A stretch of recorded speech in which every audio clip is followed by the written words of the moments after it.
Lejla tajba, grazzi ħafna tal-li tħaltu segwu dell-attività. Din hija taħdita tal-proġett dwar it-tradizzjoni orali immexxi mid-Dipartiment tal-Malti bil-fondi ta' riċerka tal-Università ta' Malta u bl-appoġġ tal-Klabb Kodba Malti. Illum għandna lil Vincent Gallia li se jagħti taħdita bit-titlu Nomenklatura Ekklesjastika. It-taħdita se tiffoka fuq reġistru partikolari marbut mal-knejjes li sfortunatament qed jintilef. Se jsir aċċenn għall-ilbies tal-qassisin u reliġjużi u ħwejjeġ li jintlibsu għal waqt il-funzjonijiet li jissejħu paramenti sagri. Vincent Gallia studja fl-Università ta' Malta fejn igradwa bħala għallim tal-Malti fl-1994. Fil-preżent huwa l-kap tad-Dipartiment tal-Malti fl-Iskola Sekondarja ta' Santa Lucia. Trabba l-Belt Valletta u sa minn kmieni interessa ruħu f'dak kollu li kien isir fit il-Knisja u fi knejjes oħra fil-qrib. Barra minn hekk, diversi membri tal-familja tiegħu kienu involuti fl-armar u t-tiżjien tal-istess knejjes. Eventwalment beda jieħu ħsieb il-Knisja tal-Monasteru ta' Santa Katarina fil-Belt u li issa ilu jagħmel dan ix-xogħol ukoll għal aktar minn 30 sena. Vincent jagħmel ħafna xogħol ta' riċerka fuq diversi aspetti tal-folklor reliġjuż u matul l-aħħar 30 sena ifforma parti mill-Kumitat tal-Għaqda Dilettanti Mudelli tal-Knejjes u fl-aħħar 10 snin serva wkoll ta' President tal-istess għaqda. Barra minn hekk jikkontribwixxi b'diversi artikli marbuta mal-folklor fil-perjodiku li toħroġ l-istess għaqda kull xahrin. Inħalli f'idejk, Vincent. Nirringrazzjak ta' din l-istedina u kif għaddejjed inti se nitkellmu fuq in-nomenklatura ekklesjastika. Il-lingwa prinċipalment hija mezz ta' komunikazzjoni bejn il-persuni. Fil-lingwa għandna kliem li jintuża mill-poplu ġenerali biex ifisser il-ħsibijiet u l-idejat li nużaw fil-ħajja ta' kuljum. Imma mbagħad għandna kliem ieħor li jintuża minn sezzjonijiet partikolari ta' nies dak li jsejjaħ reġistru speċifiku. Illum se nagħtu ħarsa lejn ir-reġistru li jintuża fil-knejjes u l-ambjent li jdawruhom bħal sagristiji, kunventi u monasteri. Jien se jaħdu dan il-kliem bħala nomenklatura ekklesjastika. Vincent, skużani, għax ma tantx qed tinstema' ċar forsi għandek daqsxejn il-mikrofonu. Taj, ħanerxa iktar. Ek aħjar, grazzi. Tajjeb. Mela. Nerġgħu nibdew mela l-aħjar u x'hekk. Jekk jogħġbok. Mela. Nirringrazzja lilkom ta' din l-istedina. Kif għadt tajjeb inti Annika se nitkellem dwar in-nomenklatura ekklesjastika. Il-lingwa prinċipalment hija mezz ta' komunikazzjoni bejn il-persuni. Fil-lingwa għandna kliem li jintuża mill-poplu ġenerali biex ifisser ħsibijiet u l-idejat fil-ħajja ta' kuljum. U mbagħad għandna kliem ieħor li jintuża minn sezzjonijiet partikolari ta' nies, dak li jissejjaħ reġistru speċifiku. Illum se nagħtu ħarsa lejn ir-reġistru li jintuża fil-knejjes u l-ambjenti li jdawruhom bħal sagristiji, kunventi u monasteri. Jinsejjaħ dan il-kliem bħala nomenklatura ekklesjastika. Dan il-kliem ġeneralment huwa ta' nisel rumanz ġej mit-Taljan u mill-Isqalli minħabba li fl-affarijiet ta' reliġjon il-qrubija lejn it-Taljan hija żgur akbar mill-qrubija lejn is-Semitiku. Ir-reliġjon bħal ħafna oqsma oħra tal-ħajja imxiet il quddiem fi żmien il-kavallieri u ħafna miċ-ċelebrazzjonijiet liturġiċi u anke l-ilbies liturġiku żviluppaw f'dan il-perjodu. Se nibda biex nitkellem ftit dwar in-nomenklatura tal-kleru regolari u l-kleru sekolari. L-ewwel nett id-differenza. Il-kleru regolari huwa dak li jgħix f'kunvent skont regola stabbilita. Jiġifieri dak li aħna nsejħulhom il-patrijiet. eżempju il-patrijiet Agostinjani u Dominikani jgħixu skont ir-regola ta' Sant'Ugustin, il-Franġiskani fuq ir-regola ta' San Franċisk u l-Karmelitani fuq ir-regola ta' San Albert. Mela dawn jissejħu regolari għaliex għax jimxu skont regola, għandhom ir-regoli tagħhom li bihom jimxi l-kunvent. U mbagħad għandek il-kleru sekulari li jinkludi il-qassisin, il-kanonċi, il-monsinjuri, l-isqfijiet, il-kardinali u l-papa. Issa fost il-kleru regolari għandna il-patrijiet u mbagħad għalkemm mhumiex parti mill-kleru jgħixu f'kunvent ukoll jew f'monasteru għandna s-sorijiet. Issa fil-kunvent wieħed isib il-patri naturalment, u mbagħad insibu l-dak li jikkmanda. Hemm kunventi li jsejħulhom pirjol. Imbagħad f'kunventi oħra, bħal pereżempju l-Franġiskani jsejħulhom gwardjan. Il-Ġiżwiti jsejħulu superjur. U mbagħad ikollok ta' warajh, allura is-sottoperjol. Naturalment, ħafna kunventi jissib lajk jew ġieli jissejjaħ il-fra dak li ma jkunx iqaddes.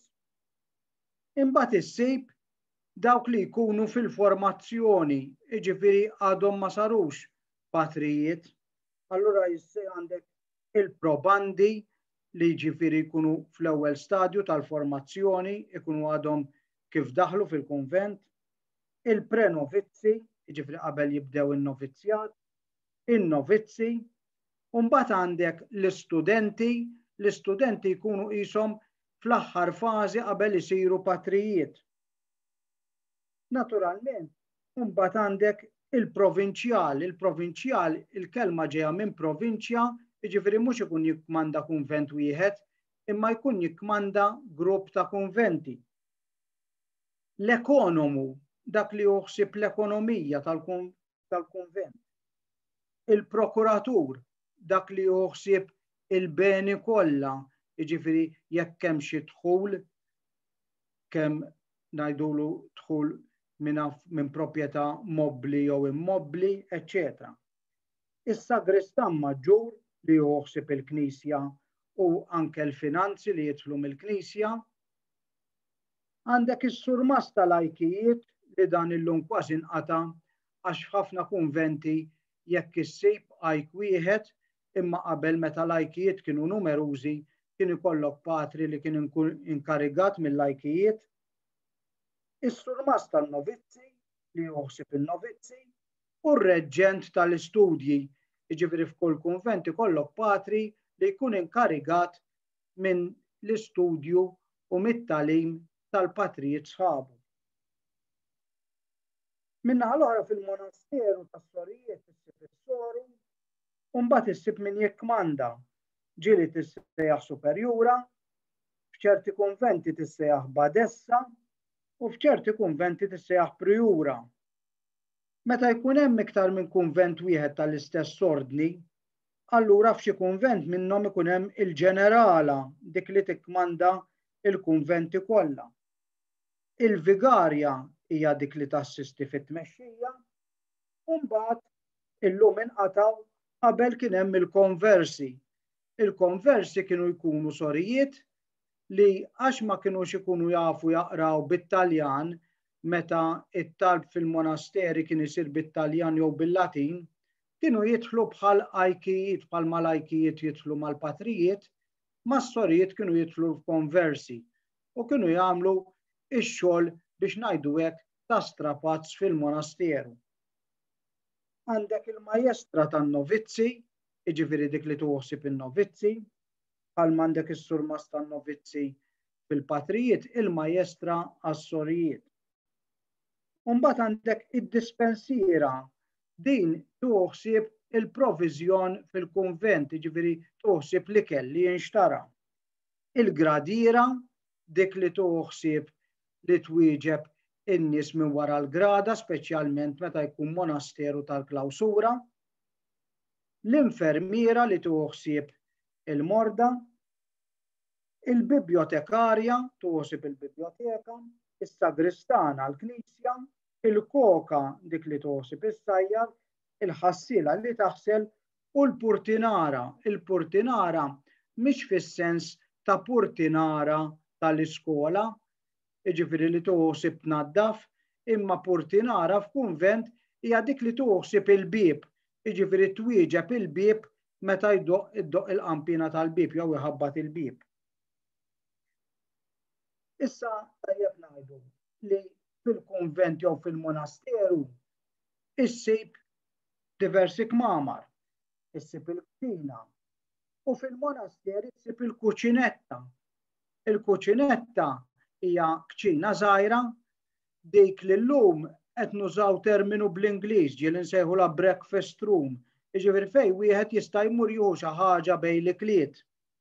F'ċerti kunventi jew monasteri l-kuċinetta sservi wkoll biex jissajjar il-ħelu biex ikun f'post ieħor differenti mill-kċina. Ir-refettorju fejn jiservu l-ikel fejn is-sorjiet u l-patrijiet jieklu, għandek il-parlatorju fejn il-patrijiet jew is-sorjiet jilqgħu il-qraba jew il-ħbieb biex hemmhekk ikunu jistgħu jitkellmu magħhom. Hemm l-oratorju fejn isir it-talb u id-dormitorju. Issa fis-sens monastiku, il-kelma dormitorju ma tfissirx biss kamra kbira komuni b'diversi sodot, imma tista' tfisser ukoll kurutur b'diversi ċelel fejn jorqdu l-patrijiet jew is-sorrijiet. Allura pereżempju jekk ikollok kunvent li jkollu żewġ kuruturi biċ-ċelel fejn joqogħdu l-patrijiet jew is-sorrijiet, hawn min jgħaddu pereżempju d-dormitorju ta' fuq u d-dormitorju t'isfel. Għax il-kamra fejn jorqod patri jew torqod soru tissejjaħ ċella. Imbagħad insibu wkoll in-novizzjat fejn jgħixu in-novizzi. Għandna wkoll il-vestjarju fejn jintrafgħu il-ħwejjeġ ġodda tal-patrijiet u s-sorjiet. U hemm ukoll id-dispensa fejn jitpoġġa l-proviżjon tal-ikel. Insibu l-biblioteka, l-arkivju fejn ikunu arkivjati dak kollu li jsir fil-monasteru, ikun hemm l-arkivju kollu. U anke f'diversi kunventi nsibu il-kantina fejn jinħażen l-inbit u hemm affarijiet oħra fil-kantina.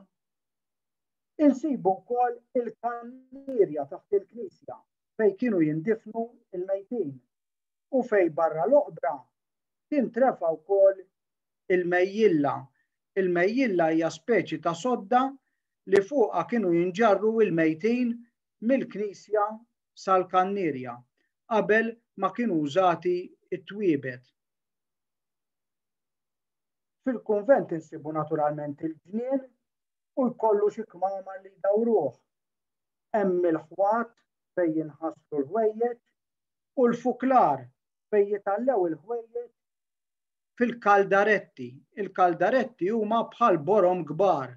Mhumiex kbar daqs il-galdarun, allura l-kaldarun huwa l-kbir. Il-kaldaretta tkun daqs nofs galdarun.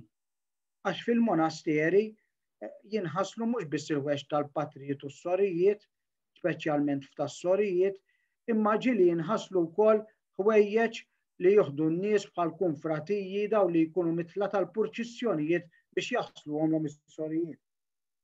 Fi kunventi jew monasteri insibu l-kalzri fejn kienu jiġu kastigati is-sorijiet li jkunu għamlu xi ħaġa ħażina. F'oħrajn insibu l-parumbara fejn kienu jittrabbew il-btieċen biex ikun jista' anke jsir il-brodu.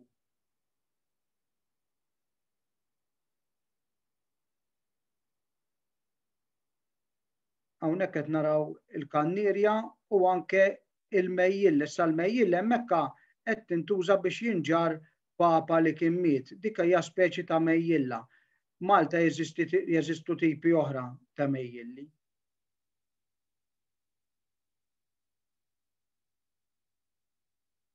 Issa l-iskali għas-saċerdoti. L-ewwel ma jibda huwa s-seminarista. dak li jkun qed jistudja fis-seminarju maġġuri. Imbagħad fl-antik kien isir dak li nsejħulu seminarju sejħu l-ostjarjat, jiġifieri jsir ostjarju. Jiġifieri ikun jista' jieħu ħsieb jipprepara l-affarijiet għall-quddiesa. Idoqq il-qampien għall-quddiesa jipprepara l-osti u affarijiet oħra. U mbagħad jieħdu l-akkwalitat, isir akkoltu. Akkoltu mhux jiġifieri jgħin il-quddies, imma ikun jista' iqarben. Imbagħad jieħu wkoll il-lettorat, jiġifieri jkun jista' jaqra il-kelma tal-Alla. Għandek is-suddjakonat, dan illum m'għadux jittieħed, kien ordni minuri konna ngħidulu. U mbagħad id-djaknu, l-aħħar skala qabel is-saċerdozju. Isir saċerdot jew qassis, imbagħad meta qassis ikun inkarigat minn xi kappella li ma tkunx parroċċa, allura tkun pereżempju joġo xi ħajjel żgħir, allura jsir ngħidulu biċendarju, jiġifieri joħsib dik il-kappella, mhuwiex kappellan, imma viċendarju. Għandek imbagħad il-viċi parroku, dak li jgħin lill-kappellan, il-kappellan xi drabi kien jissejjaħ ukoll kurat, u fejn il-Knisja tkun arċipretali ikollok l-arċipriet. Karigi kapitlu ta' kanonċi, hawnhekk qed naraw żewġ kapitlu tal-kanonċi fl-istampi. Mela, il-kanonċi ma' grupp ta' qassisin li jtolbu flimkien u li jieħdu d-deċiżjoni flimkien waqt il-laqgħat kapitolari. Issibhom fejn hemm knejjes kolleġjati. Issa għandek il-kanunku, jiġifieri li jkun kanunku tal-post, iqaddes f'dik il-Knisja u jieħu sehem fiċ-ċelebrazzjonijiet kollha u jgħid it-talb f'dik il-Knisja. Imbagħad għandek il-kanunku onorarju, dak li jmur mal-kapitlu xi festi partikolari fil-festi l-kbar. Ikun qassis li jkollu rabta ma' dik il-Knisja imma ma jkunx iservi f'dik il-Knisja. Imbagħad għandek l-arċipriet, għandek il-prepostu li jkun wieħed ngħidulu mid-dinjitarji tal-kapitlu, id-dekan l-iktar wieħed anzjan tal-kapitlu, il-kantur dak li jintona il-kant waqt il-funzjonijiet liturġiċi, il-kanċellier li joħsib il-kanċellerija ġifieri qisu s-segretarju tal-kapitlu, għandek il-primiċerju, l-arċidjaknu, it-teżorier li joħsib il-finanzi u l-penitenzier, dak li jkun inkarigat biex ngħidu hekk mill-sagrament tal-qrar.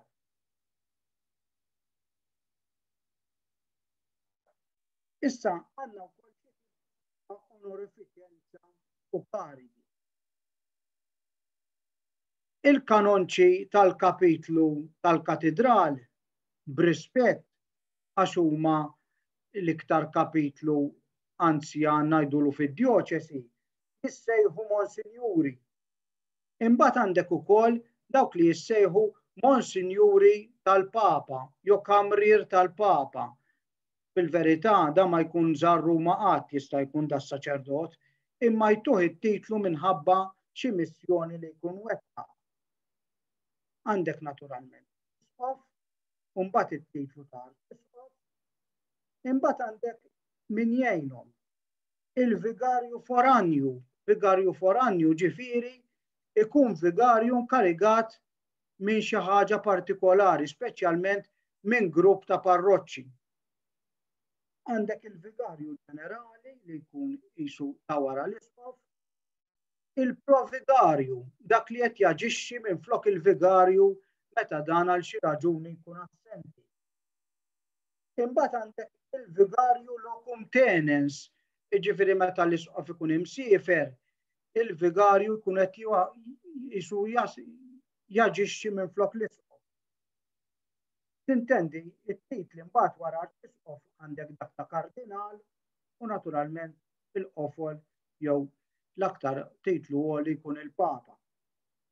Jiġu indirizzati bħala dun, jekk ikun patri tgħidlu patri, jew reverendu, imbagħad jekk ikun arċipriet jew kappillan jissejħu reverendu, il-monsinjuri ngħidulhom illustrissimo, eċċellenza l-isfijiet, eminenza l-kardinali u qdusija għall-Papa. L-ilbies. Il-qassis, voltieri saċerdoti jgħix id-dar mal-ġenituri jew mal-qraba, jilbes is-suttana bil-buttuni minn fuq isfel. Il-patri jilbes it-tonka, xi drabi fil-kuntest Franċiskan isejjaħ toqqa. Fil-każ ta' ħafna ordnijiet, din tkun kompluta bl-iskapular u l-kapoċ. X'inhu l-iskapular? L-iskapular tkun qisha biċċa drab wiesa daqs 30 ċentimetru u tintlibes ikollha tkun twila ħafna u ikollha toqba fin-nofs biex tidħol fir-ras u tiġi minn quddiem għal wara. Jekk qed naraw fl-istampa hemmhekk il-patri Dumnikan dak li libes l-iswed fuq u l-abjad għandu qisu biċċa drab fin-nofs bajda li huwa l-iskapular. U anke l-kapoċ, il-kapoċ huwa dik il-biċċa ta' wara. Jiġifieri tibda minn quddiem qiesha biċċa tonda fuq taħt tissider u tibqa' sejra l fuq wara.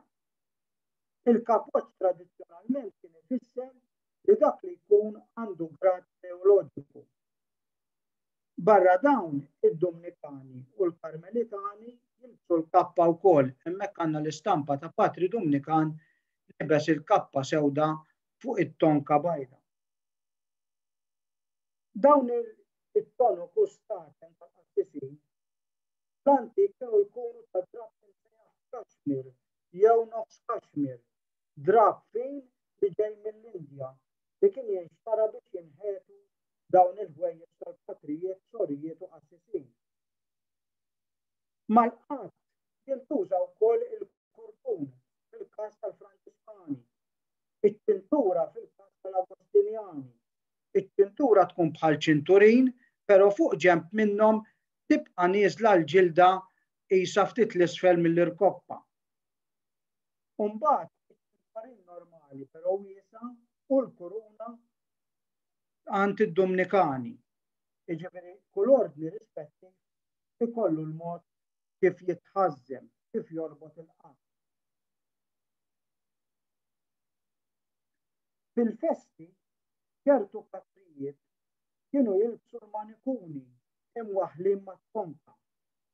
Dawn kienu jkunu bħal kmiem folot, kmiem żejda, wisajn aktar minn normali biex meta jiftħu idhom, speċjalment waqt it-triqta, il-komma tidher kbira b'ħafna piedi, kif qed naraw f'dik l-istampa li għandna tal-Patri Agostinjan. Anke xi sorijiet tal-klawsura kienu jilbsu l-manikuni, dawn kienu jilbsu wkoll is-sanna, speċi ta' vavalur li jibda minn fuq rashom u jispiċċa fuq sidirhom. Dik il-biċċa bajda li għandha dissoru li jibsa qisha minn fuq rasa u tibqa' sejra sa fuq sidirha.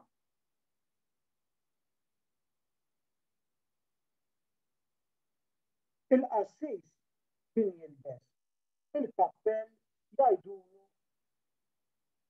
Saturnu. Ġieli kien jissejjaħ ukoll il-kappell tal-Filorosa. U kien jilbes ukoll il-faxxa sewda tas-satin ma' ħaddu. Tajjeb li ngħidu li dan il-kappell kien ikollu id-dawra tiegħu jissejħu l-faldi. U meta l-isqof, għax anke l-isqof kien jilbes wieħed bħalu però flok iswed kien ikun aħdar. Kien jagħmel il-famuża purċissjoni ta' San Grigor li kienet tkun mir-Rabat għaż-Żejtun, kien jilbes il-kappell bil-faldi kbar, jiġifieri kien ikollu d-dawra kbira ħafna biex ma tkunx tista' tieħdu x-xemx minħabba li dak iż-żmien iż-żmien ta' Marzu tkun bdiet ix-xemx ukoll. Jekk ikun Monsinjur jilbes is-suttana filettata bħalma qed naraw fl-istampa hemm. Jiġifieri imperfla bil-vjola fit-tarf. U l-faxxa flok tkun sewda tkun vjola.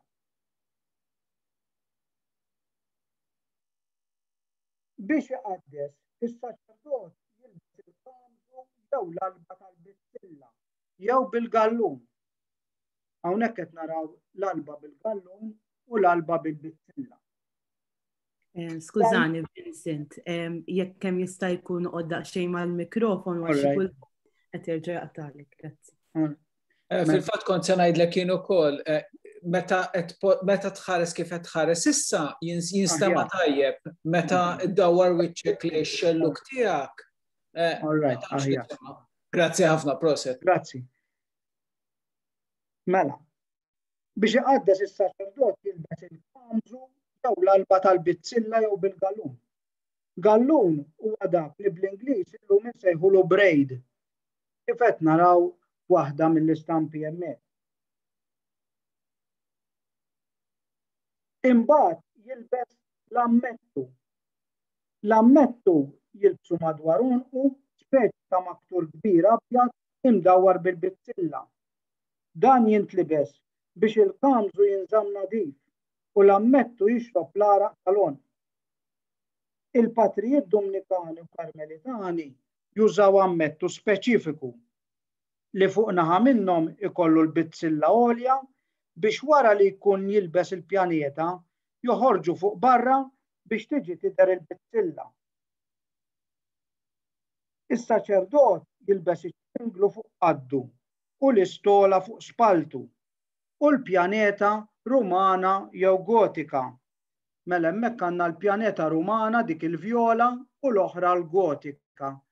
Il-pjaneta Rumana llum narawhom jużawhom l-iktar fil-festi u l-pjaneta Gotika dik li tintuża għal kuljum fil-knejjes. Fl-antik kien jintuża il-maniplu malit tax-xelluk. Jekk ikun djaknu jilbes it-tuniċella u l-istola msalba minn fuq spaltu għal maqaddu. Jekk ma jkunx se jqaddes biex joħroġ għall-għasar, il-qassis jilbes il-kappa. Din tkun speċi ta' gverta bil-kulur liturġiku u tintuża f'diversi funzjonijiet minn barra fil-quddiesa, għax fil-quddiesa kif għadna qabel tintlibes il-pjaneta.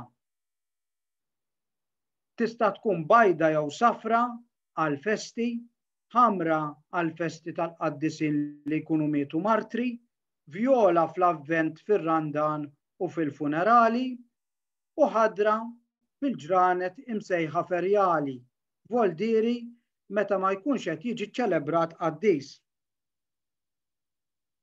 Jekk ikun isqof, taħt il-pjaneta ġili jilbes id-dalmatika kif qed naraw dan l-isqof bil-pjaneta safra imma taħtu għandu xi ħaġa ħamra. Dik hija d-dalmatika, speċi ta' tuniċella ħafifa ġeneralment tal-ħarir. U biex jagħti l-barka s-saċerdot jitatta bil-velo miral li huwa dak li qed naraw fl-istampa l-oħra.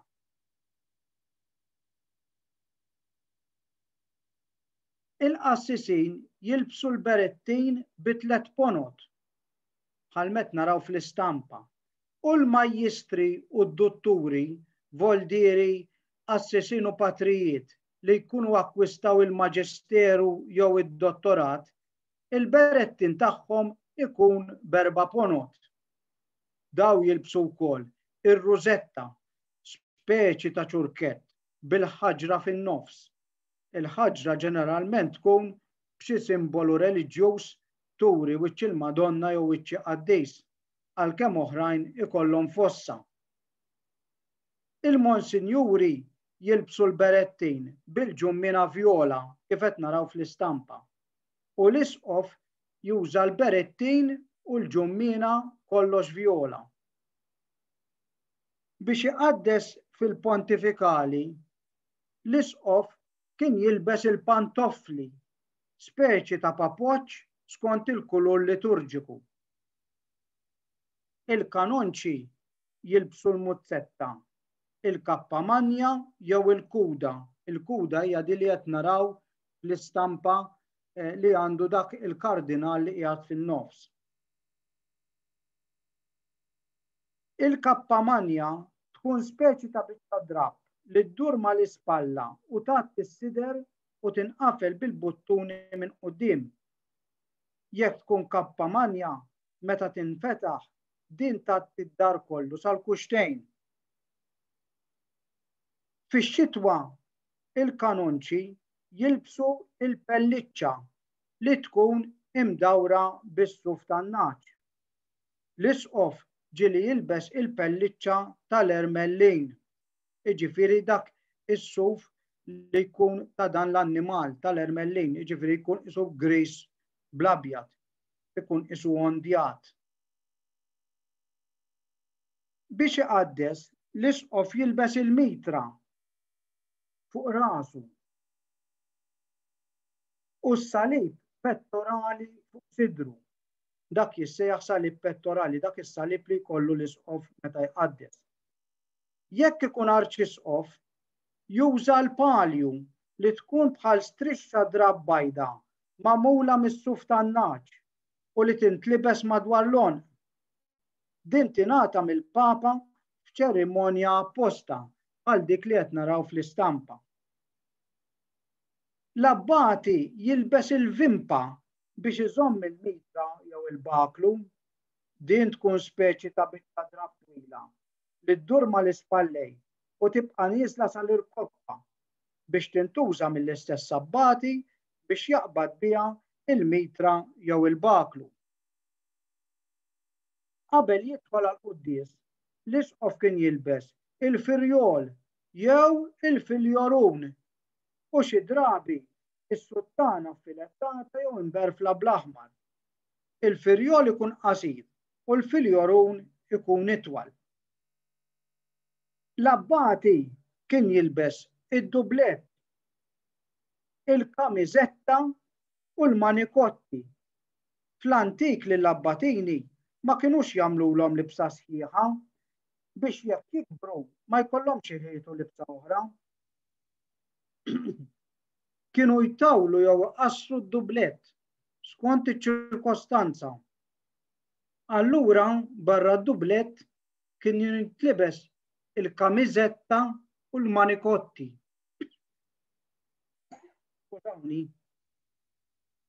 Fuq kollox, l-abbati kien jilbes l-ispellizza bil-bizzilla u fuq spaltu il-viżira jew il-pellegrina. Kif qed naraw dawk l-abbatini libsin qishom biex ngħidu hekk xi ħaġa fuq spallithom imbagħad ikollha l-qasma fuq sidirhom dik li libsin l-aħmar, dik li sejjaħ viżira jew pellegrina. Dak li jerfa' s-salib tal-klieru, jiġifieri s-salib li joħroġ qabel il-qassisin jew il-patrijiet, jissejjaħ il-kruċifru u x'aktarx kien jilbes spellizza tipikament Maltija bil-kmiem wisgħin u mingħajr bizzilla fit-truf.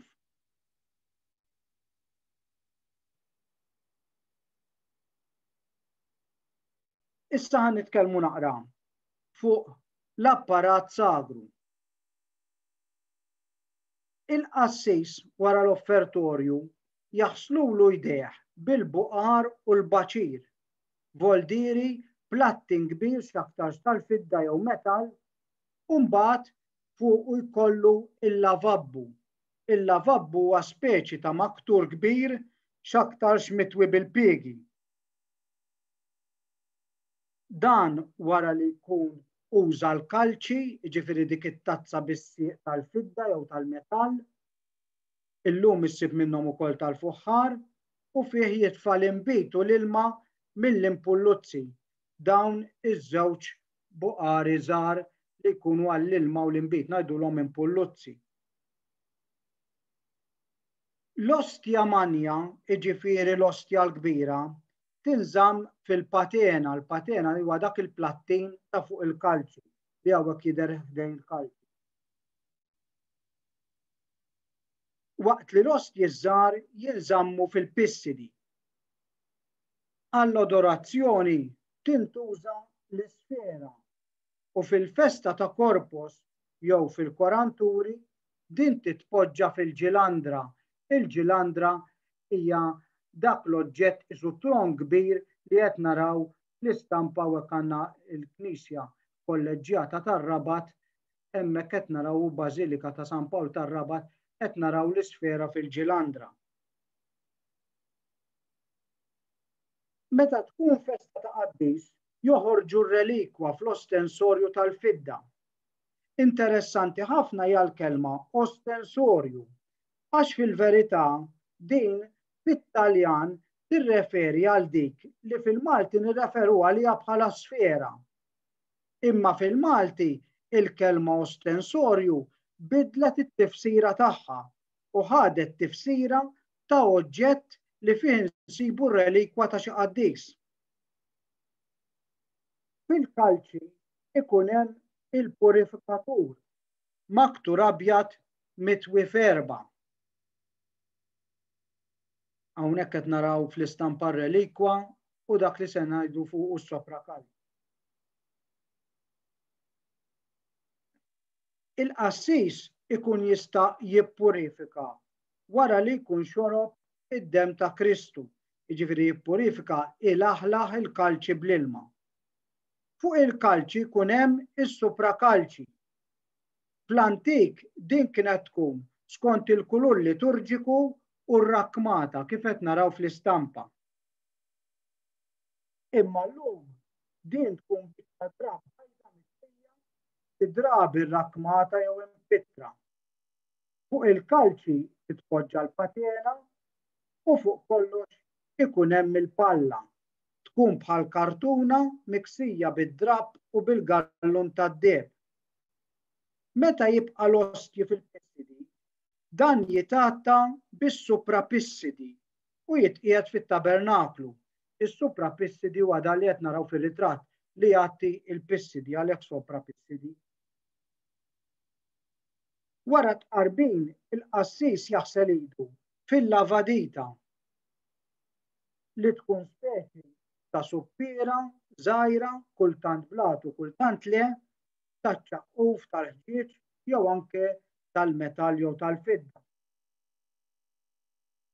Fil-festa fuq il-mensa, jiġifieri fuq il-parti tal-artal fejn issir il-quddiesa, jintramaw il-karti tal-glorja.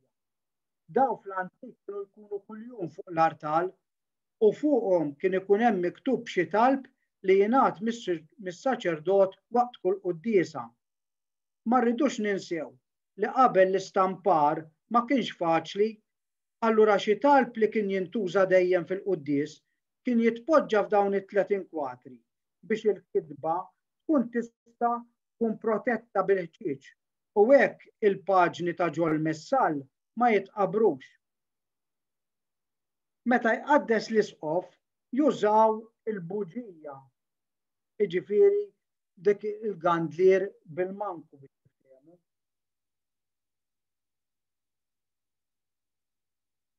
U fl-aħħar tal-quddiesa kienu anke jużaw qabel il-bewwiesa, ġbija tal-Madonna jew ta' Kristu fi gwarniet żgħir tal-fidda li kien ikollha maqbad fuq wara u kienet tingħata lill-fidili biex ibusuha wara tqarbin. Fl-antik għal-vjatku voldieri biex iqarbnu lil moribondi fid-djar ġiel intużat is-suġġetta jew kif kienu jsejħulha wkoll portantina għal din li qed naraw fl-istampa. L-apparat liturġiku. Fuq l-artal maġġur insibu t-tużell. Dan hu speċi ta' tinda biex tagħti l-post l-aktar qaddis fil-Knisja. Fil-festa lil Madonna u lil San Giuseppe ipoġġuhom taħt il-mant tal-brukkat. Brukkat huwa kwalità ta' drab fin ħafna. Fuq il-presbiterju, jiġifieri bdej l-artal il-kbir, l-artal maġġur, naraw l-umbellum bażilikali u t-tintinablu meta l-Knisja jkollha t-titlu ta' Bażilika Minuri. Bażilika Minuri tkun aggregata ma' waħda mill-Bażiliċi Maġġuri, jiġifieri tkun marbuta ma' waħda mill-Bażiliċi mill-erba' Bażiliċi ta' Ruma. Hawnhekk għandna żewġ tipi tal-umbrellum bażilikali, dak l-aktar komuni huwa isfar u aħmar u jew ikun abjad bir-rakmu kif qed naraw fl-istampa l-oħra. U hawnhekk għandna t-tintinablu li jkun bil-qampina u li tindaq f'ċertu okkażjonijiet. Quddiem l-artal jiddendel l-lampier, speċi ta' borma tal-fidda jew metall li ikollu post fih fejn titpoġġa x-xema u fuqu tiżżejjen bloppa indurata. Il-loppa tkun qisha nofs gandlier li miegħu ikollu mwaħħal xi drapp aħmar. Id-drapp ġieli jkun bil-patalotti rrakmati, voldieri biċċiet ta' drapp li jiffurmaw bħal pavaljun żgħir u jispiċċaw bil-ġummina. F'ċerti rħula flok loppa jużaw il-kelma fjokk u minn hawn ġejja l-espressjoni meta xi ħaġa tkun kompluta u imżejna li ngħidu bil-fjokki għax meta l-lampier ikollu l-fjokk, jiġifieri jkollu l-loppa miegħu tkun xi ħaġa kompluta. Fuq it-tabernaklu jintrama il-kunupew. Fuq in-nassa dan huwa drapp li għad fit-tabernaklu u li jkun skont il-kulur liturġiku. In-nassa hija dak l-oġġett tal-injam, forma triangolari jew ovali li jitpoġġa taħt dan id-drapp biex bekk il-kunupew jidher isbaħ. Dej il-kunupew insibu l-palla pariċ u quddiem l-artal jitpoġġa l-vent artal bħal meta naraw f'waħda mill-istampi hemmhekk. F'dej il-kunupew insibu l-palla pariċ u anke mbagħad f'dej il-vent artal x'imkien fuq il-presbiterju insibu il-leġiju u fuqu ikollu is-sopraleġiju, jiġifieri id-drapp ta' fuq il-leġiju. Hemmhekk għandna il-kunupew fuq l-artal u s-sopraleġiju. It-tħejjija għall-festi. Għall-festi tsir tħejjija xi drabi ngħidulhom bi ġranet partikolari, pereżempju bit-tlietiet, bil-ħamisijiet jew bl-erbat. Għandek l-erbat ta' San Giusepp, l-erbat tal-udjenza tal-Madonna tal-Karmnu, it-tlietiet ta' San Dominku, il-ħamisijiet ta' Santa Rita. Imbagħad rib il-festa isir ittridu 3 ijiem ta' tħejjija. Xi drabi minflok tridu jkun hemm settena, 7 ijiem ħas-settena tad-Duluri, jew novena bħan-novena tal-Kunċizzjoni. Santa Marija mbagħad xi ħaġa iktar, ikollna l-kwindiċina 15-il jum ta' tħejjija. Il-festa propja tibda lejlieta b'dik li ngħidula il-Viġilja. U ġurnata qabel il-Viġilja ikun hemm l-Antiviġilja, meta jindaqqu l-istrofi bil-mużika. L-istrofi huma il-kant li jsir fil-Knisja akkumpanjat mill-mużika.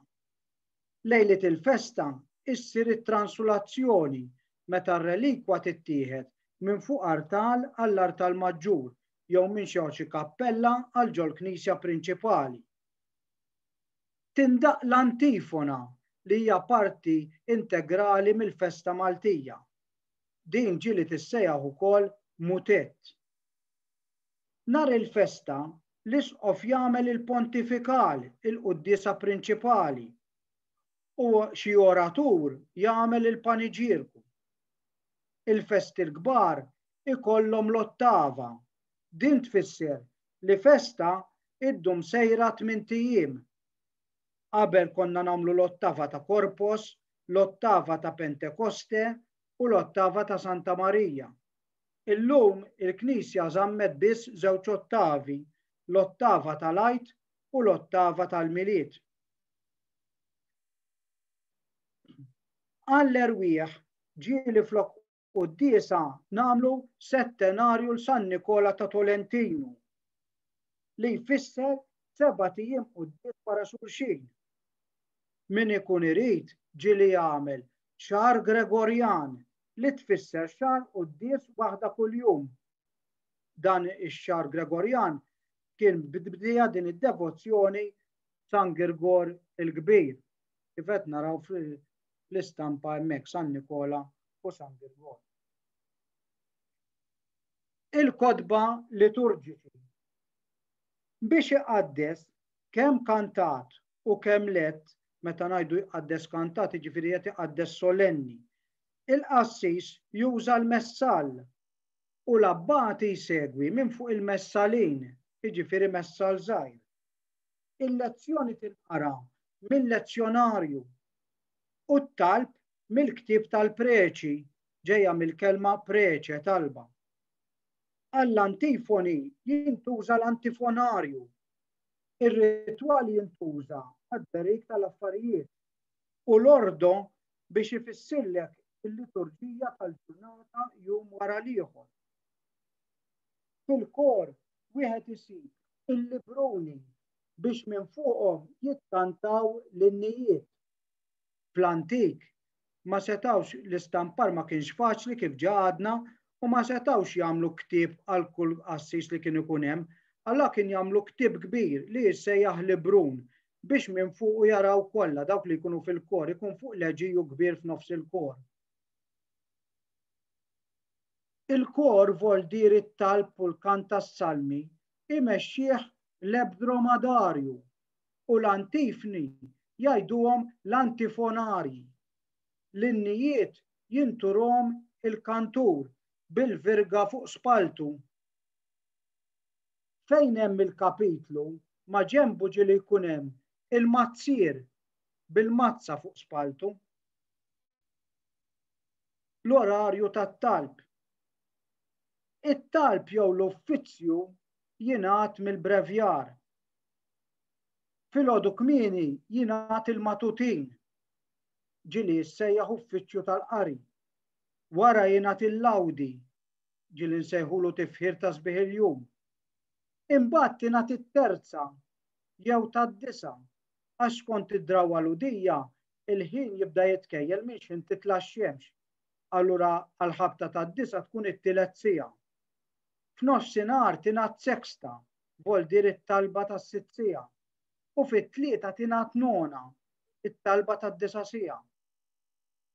Fil-għaxija jingħadu l-vespri jew l-għasar u fl-aħħar il-kompita jew it-talba teluq il-jum. Ta' min jgħid li l-orarju tat-talb tradizzjonali huwa bit-Taljan, iżda mbagħad kien sar sforz biex issir tradizzjoni tiegħu bil-Malti.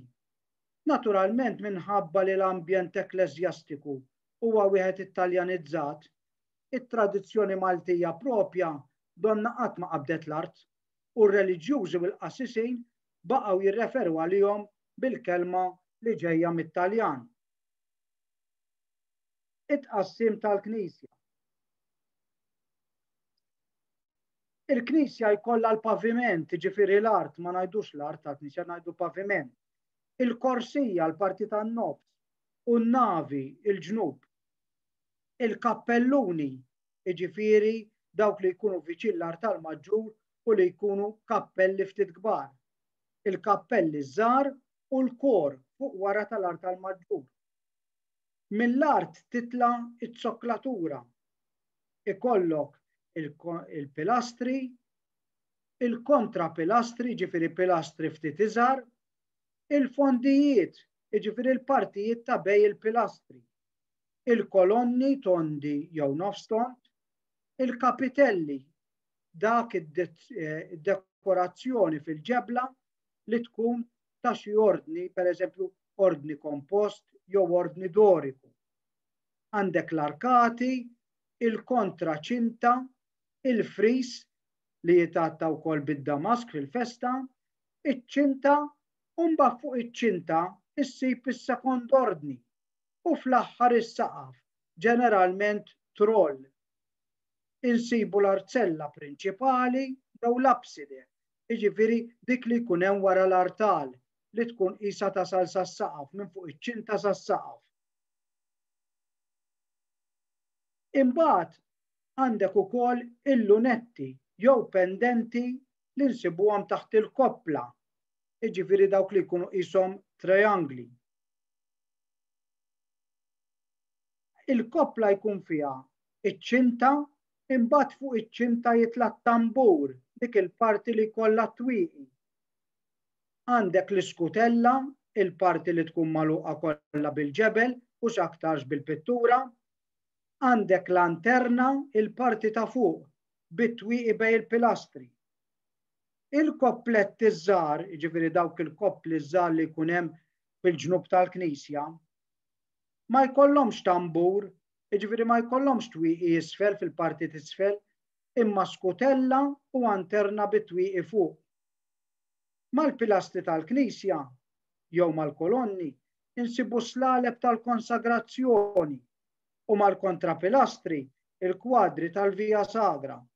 Fil-kappella tad-Duluri jew tal-Kurċifiss għandna l-kwadri tal-Via Matris, il-Via Matris is-seba' Duluri tal-Madonna.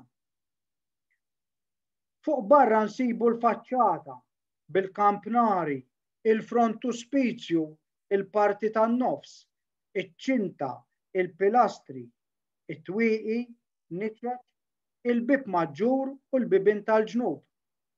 Ġieli meta knisja jkollha il-faċċati tal-ġnub.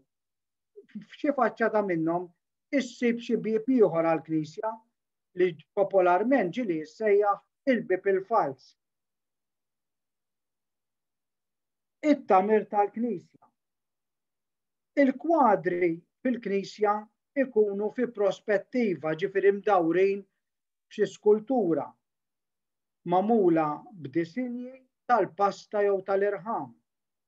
Taħt il-kwadri nsibu l-artali u fuqhom ġieli jkollok is-sottokwadri, kwadri żgħar impoġġija fuq l-ewwel tarġa tal-artal. L-artal ikun fih il-prima li fit-truf ikollha l-mensoli jew l-iskrolli.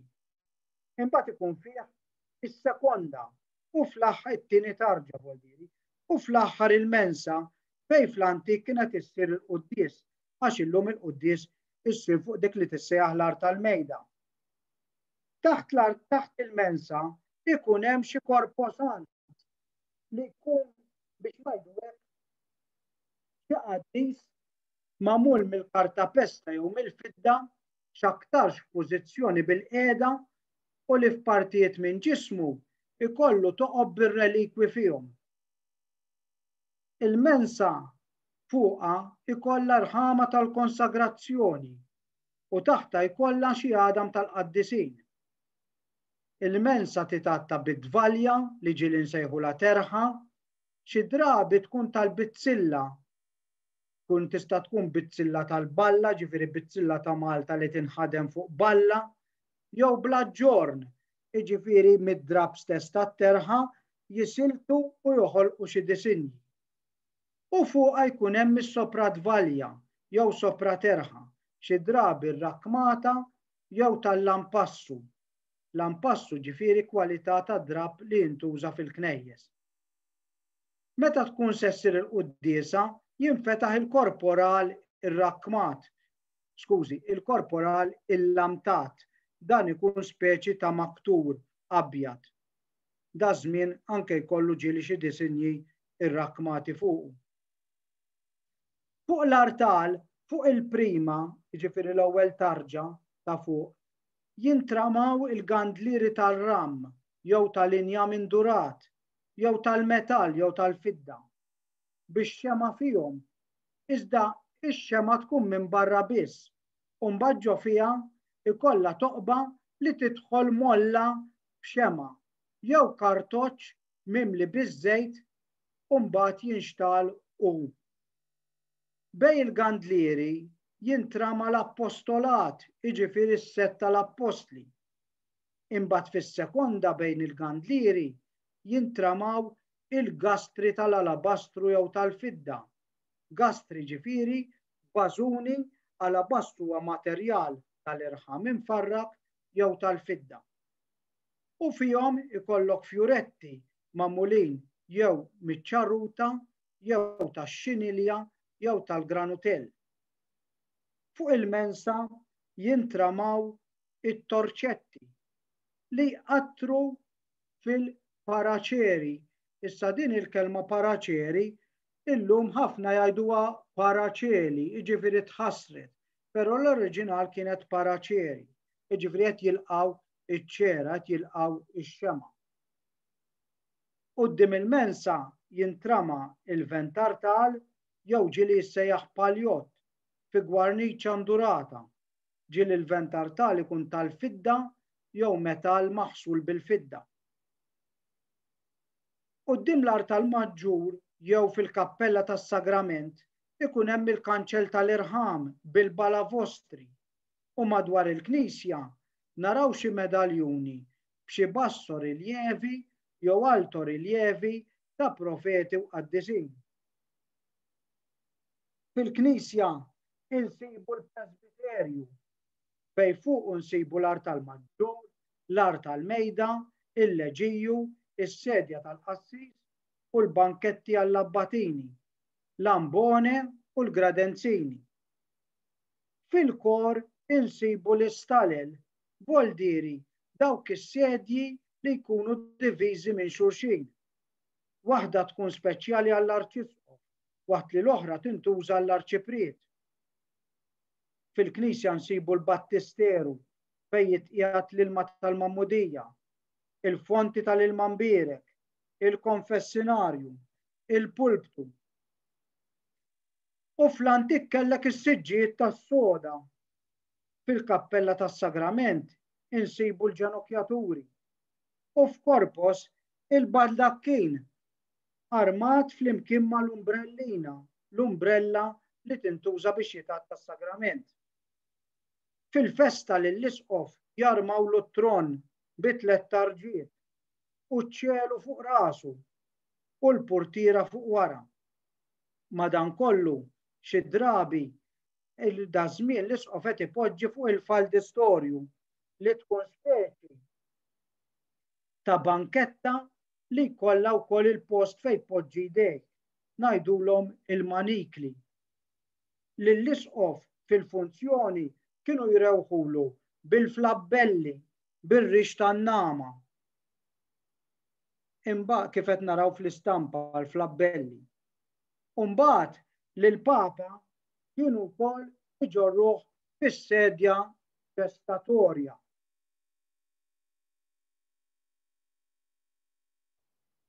Fis-sagristija insibu is-sagristan lest bl-istuta f'idu biex iqabbad il-gandiletta u jipprepara l-bott. Il-gandiletta biex jixal u l-bott biex jitfi. Xi drabi ikollu juża l-istutun biex ilaħħaq. L-istutun huwa il-lasta twila ma tlaħħaqx waħedha, allura jintlabtu żewġ lasti fuq xulxin. Insibu l-kopp lest tal-ġabra u naraw il-bankun li fih jintrefaw il-paramenti sagri. Dan ikun qisu kaxxa kbira li tkun f'nofs is-sagristija. Insibu wkoll bankun għax-xema u l-kaxxarizzi fejn jipoġġu l-affarijiet il-qassisin. Qabel joħroġ għall-quddiesa, il-qassis jaħsel idu fil-lavabo, jiġifieri dak is-sink li jkun ġeneralment skulturat li wieħed isib fis-sagristija. Fl-inħawi tas-sagristija wieħed isib l-arkivju u d-depostu fejn jintrefaw il-fidet li jkollha l-Knisja. Ikun hemm ukoll xi kamra biex jintlaqgħu il-mistednin li jkollha l-mejda u s-siġġiet tal-qaqa u xi garigor li jwasslek f'dak li ngħidulu xi kabinett, jiġifieri xi kamra żgħira, li fih ikun hemm xi bagolli fejn jintrefaw l-affarijiet. Fil-kannirja insibu l-oqbra u l-ossarju, jiġifieri meta jitbatta l-qabar l-adam jintefa' ġo fih. Naraw il-mejjilla u l-istrippi. U f'Novembru jintrama Ottubru motti bil-faldrappa u r-ras ta' mewt fil-quttata mottija bil-filox iswed. Hemmhekk qed naraw Ottubru armat u qed naraw il-kappella ardenti li kienet tintrama fil-konkatedral ta' San Ġwan li dik sfortunatament ma dix tintrama u kienet forma ta' Ottubru. Il-qriepen Il-qniepen għandhom l-insien li jħabbat mal-pjagi, voldiri il-parti tal-qampina li fuqha jħabbat l-insien. Isir id-daq bil-kbir u d-daq ta' kuljum. Isir id-daq minn fuq, voldiri meta wieħed idoq minn taħt il-qampina fuq il-kampnar stess, u minn isfel meta wieħed jiġbed il-ħabel minn taħt il-kampnar. U l-qampina ddoq fuq kull naħa, fuq naħa waħda, permezz ta' tarjoli apposta. Isir id-daq festiv u d-daq ta' niket. Meta jmut xi ħadd idoqqu trapassjoni li timbeda bit-tokki imbagħad tifga l-ħoss u wara tindaq il-libra. Jindaqqu t-tokki biex ifakru fil-quddies u ssir dik li ngħidula rifsa qabel il-mota, jiġifieri jingħata tokk qampina partikolari qabel jibda d-daq tal-qniepen l-oħrajn. Filgħodu kmieni jindaq il-paternoster għal ħabta tal-5 ta' filgħodu. Qabel kien anke fl-4 ta' filgħodu. Fit-8 u f'nofsinhar jindaq l-Angelus u finżul ix-xemx l-Ave Marija. Sija wara tindaq tal-imwiet jew kif ġieli jsejħula is-sija lejl. Qabel il-purċissjoni inaqqar għall-fratelli, ġifieri jibda jdoqq għall-fratelli. U kultant kien idoqq il-vjatku. Jiġifieri biex jinġabru l-fratelli biex imorru toħroġ il-purċissjoni biex iqarbnu xi moribond din m'għadix issir. Fl-antik kien idoqq anke għad-dottrina tat-tfal u meta tmut tarbija kien idoqq il-frejħa jew il-glorja. Matul il-quddiesa tindaq il-glorja, 3 tokki bil-qampina l-kbira u mbagħad jidħlu l-qniepen l-oħra, jindaq is-sanctus fl-elevazzjoni u wara l-quddiesa tindaq il-barka. Naħseb il-ħin issa naħseb wasal biex jiskadi u xekk is-sija u aħjar nieqfu waw u mbagħad forsi jkollna opportunità xi darba oħra inkomplu iżjed u x'hekk għax inkella ħantawlu ħafna. Jekk fadallek xi ftit slides oħra tista' tkompli. Mela fadal ftit oħra ħankompli ftit ieħor. Dwar ir-randan u l-ġimgħa mqazza.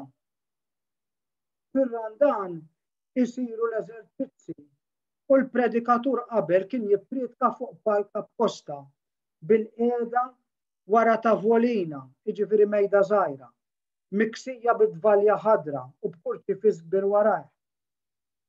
Il-ġimgħa mqazza tiftaħ bħatt il-palm. Il-qassis ibirek il-palm u żebbuġ u l-palma tiegħu tkun speċjali, imżejna bil-kokkli u l-fjuri tax-xinilja. Kokkli huma kwalità ta' fjuri. X'aktarx ikunu vjola jew ħomor. Fil-quddies jinqara dak li jissejjaħ passju, ġifieri l-ġraja tal-passjoni. U fit-tronett, jiġifieri tron żgħir, fuq l-artal jiġi espost il-verulinju. Verulinju huwa talib tal-fidda li fuqu jkollu biex tgħid żewġ skaldiet mis-salib veru ta' Kristu, għalhekk jissejjaħ verulinju, veru njam. L-4 tat-tniebri, l-4 tal-ġimgħa l-kbira, kollox kien ikun fid-dlam għax ħadd-tlażżu kienu jagħtu n-nitta fil-kwadri u slalek u nhar l-4 tat-tniebri jagħtu wkoll it-twieqi. Kien jintrama l-barabba bi 15-il sema u l-abbati jitfi waħda waħda wara kull salm li kien jitkanta. U fl-aħħar kulħadd kien isabbat għax kien isir dak li jsejjaħ terremot. Hemmhekk qed naraw il-barabba u qed naraw il-palma armata bil-kokkli. F'ħames ix-xirka kien jieqaf id-daq tal-qniepen, tissajjar il-borma tal-fwejja u fil-quddiesa issir il-lavanda boldir il-ħasil tas-saqaj. Il-fratelli kienu jagħmluha ta' parrini għal xi 12 fqir li kienu jagħmluha ta' apostli. Jintrama l-artal tas-sepolkru jew aħjar dak li nsejħulu illum artal tar-repożizzjoni. Kien jintrama bil-ġiżi u l-buqari u l-ġiżi wara li kienu jżejnu s-sepolkru kienu jmorru jinġabru mill-ommijiet biex bihom jipoġġuhom fil-banju li jaħslu trabi biex jkunu mberkin it-tfal tagħhom. Is-sagrament kien jitpoġġa ħalf il-fjuri u x-xema u l-ġulbina. Quddiem l-artal tar-repożizzjoni u tas-sepulkru jitpoġġa l-ġenokjatur morti bid-drapp aħmar jew aħdar. Dan insejħulu l-istrat. Matul il-lejl issir l-adorazzjoni mill-fratelli, mit-terzjarji u anke mill-bażokki. Il-bażokki huma terzjarji Franċiskani. Il-fratelli jkollhom il-kunfratija llantata tkun inħasslet tad-diet u ġiet spjanata ġifieri tad-diet bl-ilma. Ix-xarbet bil-lampu nixfet u wara kisret bil-piegi, jiġifieri jagħmlu l-piegi. Fil-ġimgħa l-kbira tindaq iċ-ċuqlajta flok il-qiegħed u f'nofsinhar xi postijiet il-funzjoni tat-tettijat u l-funzjoni tal-inżul ta' Kristu mis-salib. Hawnhekk qed naraw il-funzjoni li qed naraw. U hawnhekk għandna iċ-ċuqlajta. Iċ-ċuqlajta tal-kampnar u ċ-ċuqlajta tal-idej. Hawnhekk qed naraw artal tar-repożizzjoni kif ikun armat. U dik li hemm fin-nofs dak it-tabernaklu speċjali li jsir kapsula.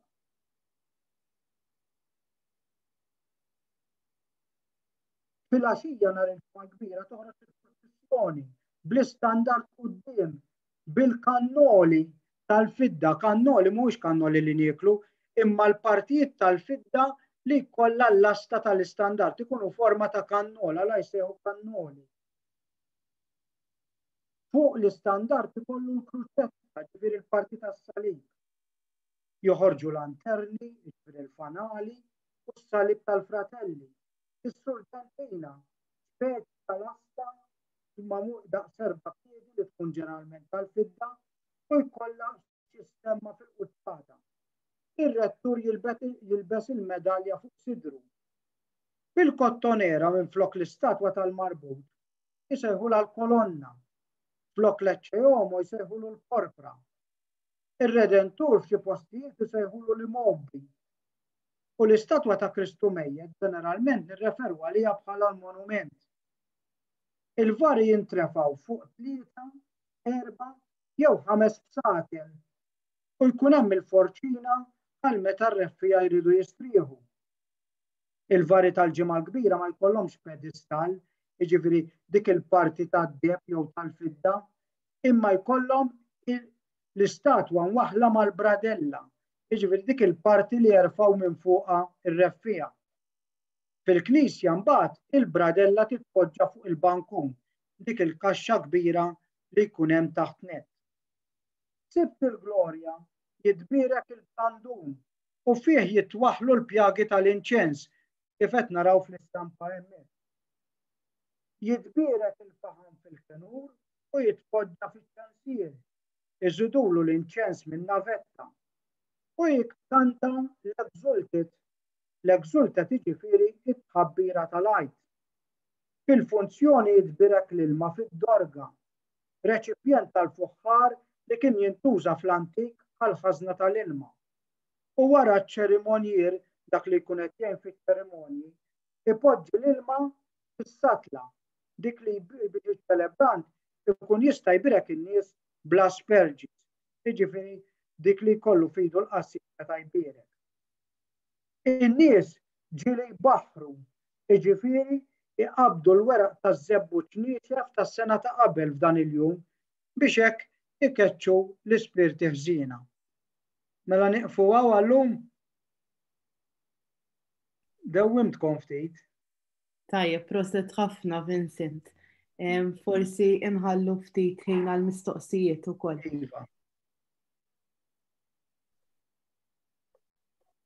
Min irid jista' jgħaddi l-kummenti jew il-mistoqsijiet tiegħu.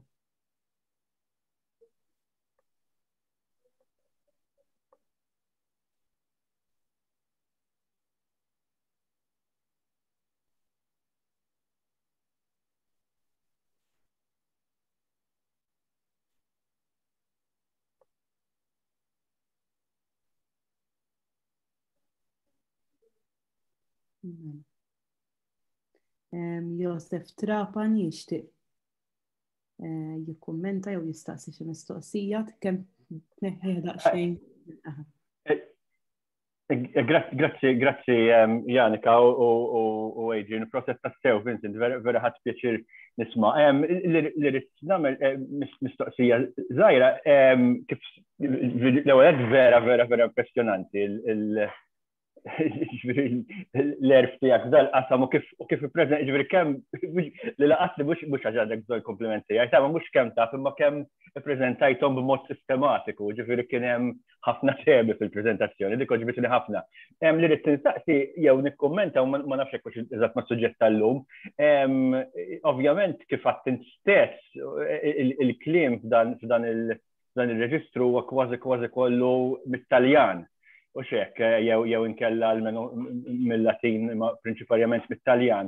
Li nistaqsi jekk, ovvjament dan huwa mistenni, ma jekk hemmx xi eċċezzjonijiet għal da, ġifieri xi kliem lemmu law li forsi mhuwiex mit-Taljan. U allura jekk nafux x'terminoloġija kienet tintuża qabel, ġifieri l-influenza tal-Knisja f'Malta ovvjament tmur lura minn ħafna qabel. Anke miż-żmien meta qabel il-kavallieri u hekk. Ġifieri jekk nafux fi żmien meta l-Arbi kien għadu il-lingwa influenti. Jekk hemm xi termini li baqgħu minn dak iż-żmien, jiġifieri miż-żmien ta' qabel mat-Taljan sar il-lingwa dominanti ħanajt hekk.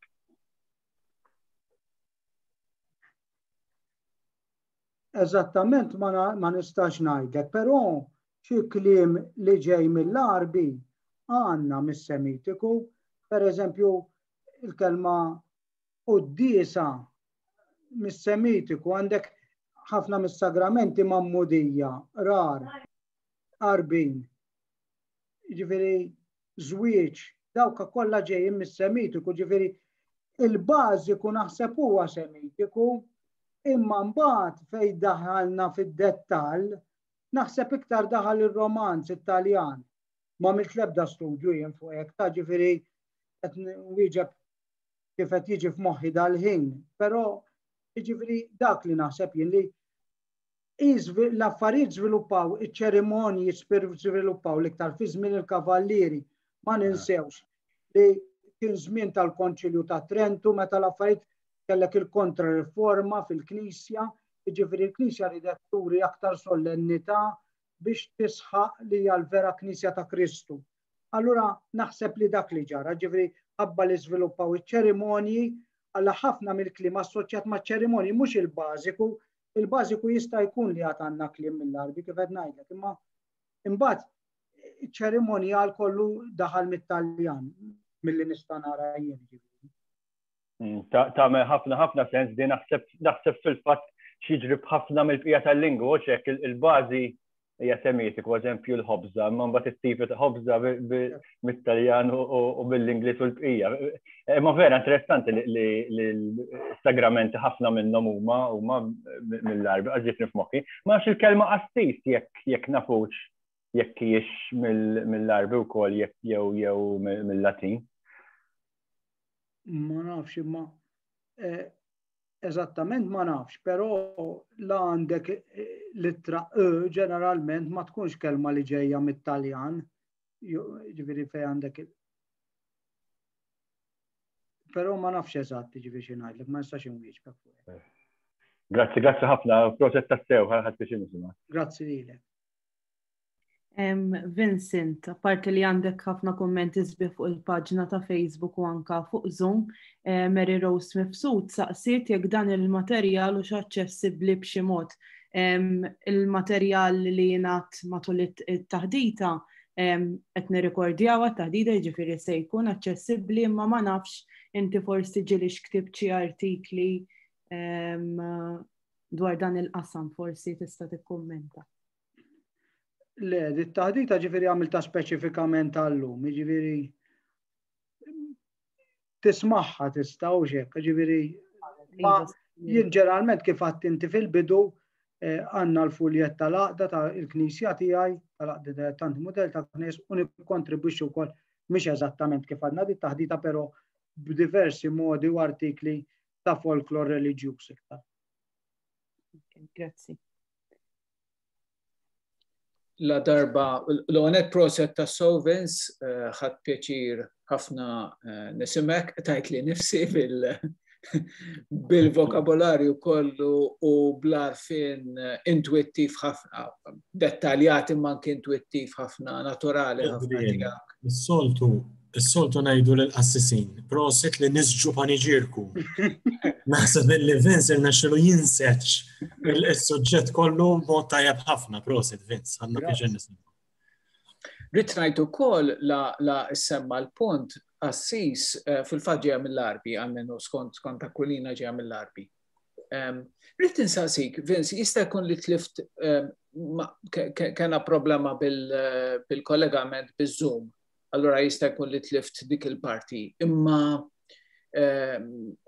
dan il-diskors, dan il-vokabolarju, dan il-reġistru vast, kif ġbartu dik l-ewwel mistoqsija u t-tieni, jekk tafx li hemm xi inti semmejt kultant xi varjanti, ġifieri hawnhekk jgħidula mod u bnadi oħra jgħidula mod ieħor din il-ħaġa partikolari, imma jekk hemmx isu l-aspett orali f'dan il-proġett tiegħek li tiġbor dan il-vokabolarju? Le, dana ġifieri ħanajdu hekk, dana ġbartu kombinazzjoni bdejt niġbru għax kien talabni Thomas xi ħaġa għal programm li għamlu kull nhar ta' Sibt fuq ir-radju. Ġifieri kont bdejt darba, ġifieri f'temp ta' ġimgħa biex ngħidu hekk ġbart kemm stajt li kont naf jien. U mbagħad minn dikinhar l-għawa issa għaddew iktar naħseb minn sentej, allura mbagħad żied xi ħaġa miegħu wkoll u komplejt orqomtu, imma il-bqija jien kif għadt fil-bidu li mitla tal-knejjes naħseb xi 40 sena, għax ġifieri dejjem niftakar nindur fil-knejjes. Allura il-ħaqt anke tkellimt ma' ċertu anzjani u tawni jew patrijiet jew sorijiet u tawni anke xi ismijiet li forsi llum ta' affarijiet li ma tantx għadhom jintużaw ta' ġifieri. Imma studju partikolari biex ngħidu hekk studju fuq dan is-suġġett jiena m'għamilx. Imma Vince, ġifieri qed tikkonferma illi s-sorsi tiegħek mhumiex biss il-kodba jew id-dizzjonarji. Orali l-iktar ta'. Huma l-iktar orali. Orali, iva. Interessanti immens, kombinazzjoni jien bħalissa qed naħdem fuq l-ewwel romanz ta' Konċett ta' Brinkat li nkiteb fil-bidu tas-seklu 20, 1919.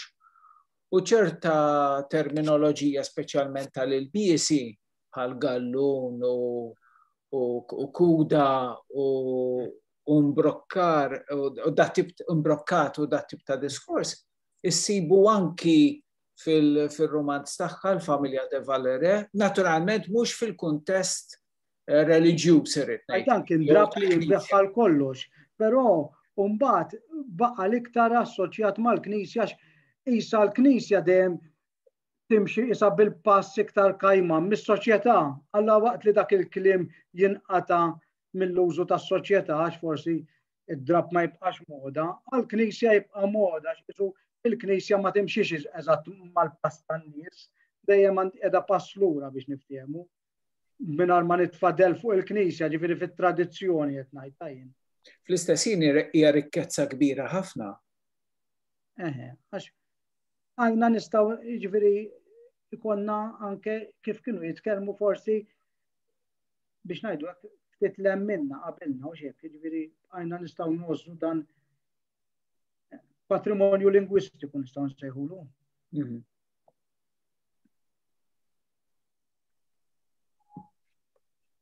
Ma nafx hemm xi mistoqsijiet oħra.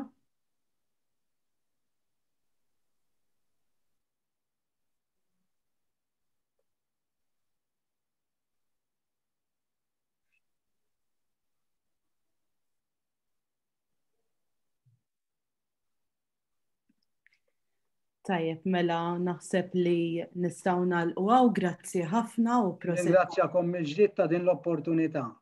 U proset ta' sew Vincent. Qabel ma nagħlqu nixtieq nirringrazzja ħafna lil Thomas Spaċ u lil Professur Manuel Mifsud li għaddewna l-kuntatt ta' Vincent Gallia biex seta' jagħtina din it-taħdita interessanti. Nirringrazzja wkoll il-koordinaturi ta' dan il-proġett ta' riċerka lil Professur Adrian Grima, Dr. Michael Spanjol, il-Professur Manuel Mifsud u membri oħra li jgħinu, Rita Saliba, Giusi Gat u Daniel Bezzina. Ħajru wkoll il-fondi ta' riċerka tal-Università ta' Malta u lill-Klabb Kodba Maltin li qed jagħti 25 euro f'kodba lil kelliema li jkollna bħala parti minn dan il-proġett. L-attività li jmiss se ssir nhar it-tlieta 25 ta' Mejju fid-9 ta' filgħodu mill-Professur Adrian Grima li se jintervista l-riċerkatur magħruf Malti Awstraljan Mark Caruana dwar l-istejjer li rrakkuntaw l-ewwel emigranti Maltin fl-Awstralja. Din it-taħdita se tkun fuq Facebook u fuq Zoom u jista' jattendi kulħadd. Għal aktar tarif dwar it-taħditiet u l-attivitajiet li jmiss marbuta ma' dan il-proġett, nitlobkom iżżuru s-sit malti.mt it-tradizzjoni orali.org jew il-paġna ta' Facebook it-tradizzjoni orali. Grazzi ħafna.